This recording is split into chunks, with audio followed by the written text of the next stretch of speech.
With listings on the internet, the traditional phone book is going out of style, and that's bad news for hundreds of people in northern Maine. Cotton & Paper's East MILLINOCKET mill makes paper for phone books, as well as a couple of other publications. Past month has been a difficult one for the mill workers and the surrounding community.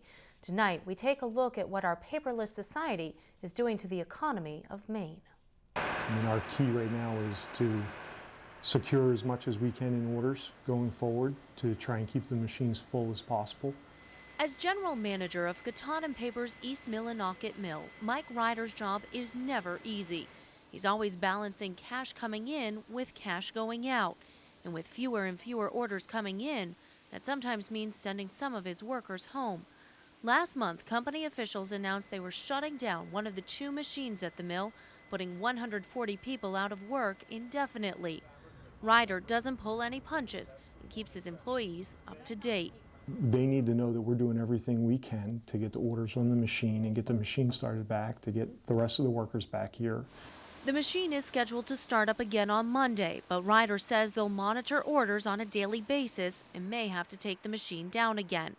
All of this is impacting more than just the men and women who work inside those walls. I believe the challenges ahead are astronomical in business. Steve HANINGTON bought the family logging business 15 years ago. Since then, he's downsized a couple of times and had to again when the machine in East MILLINOCKET went down. And I think my biggest challenge in the 50 years of this company is trying to position it in the next 2 months with the market conditions in the state to survive next year or this year and make it. And like all logging operations, HANINGTON shuts down in mud season when he lays off all of his workers until June when they can get back in the forest again. But this year, the layoffs came early. HANINGTON has laid off 4 workers already and may have to let more go before the end of the season. But I would predict if we can make it till the end of this month, we'll go into a month early shutdown with everybody. And then if we start a month later. And I also don't believe we're going to bring everybody back. I just don't see the demand. So we've trimmed back quite a bit. Cotton & Paper is one of Montreal, Maine and Atlantic Railroad's largest customers. With the machine in East MILLINOCKET down, the railroad, with headquarters in Herman, is losing $300,000 a month. Add in other market forces, and Bob GRINDROD, the company's president, has had to cut his workforce from 315 in June to 215 now. We lost money last year as a corporation.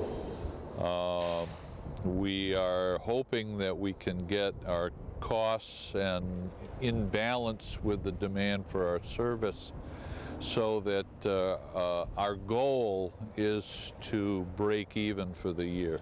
85% of the paper that leaves the mill leaves by rail. The remaining 15% leaves by truck. Steve Stanley of S&S Trucking in Lincoln says while he can't quantify how much business he's lost since the machine went down, he says in the last 5 years he's lost 50% of his business. He, along with everybody else in this situation, says while they try to stay optimistic, what worries them is they don't know when this is going to turn around. The traffic will come back. It's just a question in this case how long this is going to take. At the mill, Rick GRUNTHALER, the supervisor of employee relations, says employees have been understanding of what the company's doing and why. And folks, as I said, remain dedicated and remain hopeful that things will start up and things will get back to normal or at least run on a regular basis, and that they'll be able to make paper as they love to do. Putting the 140 people at the mill and the hundreds other impacted back to work. Now, while the machine in East MILLINOCKET is scheduled to start back up on Monday, the machine in MILLINOCKET remains down. Many of the people who work with East MILLINOCKET also work with MILLINOCKET. So while things may be looking up slightly, it's still not back to the way it was, and there's no saying when or if it ever will be.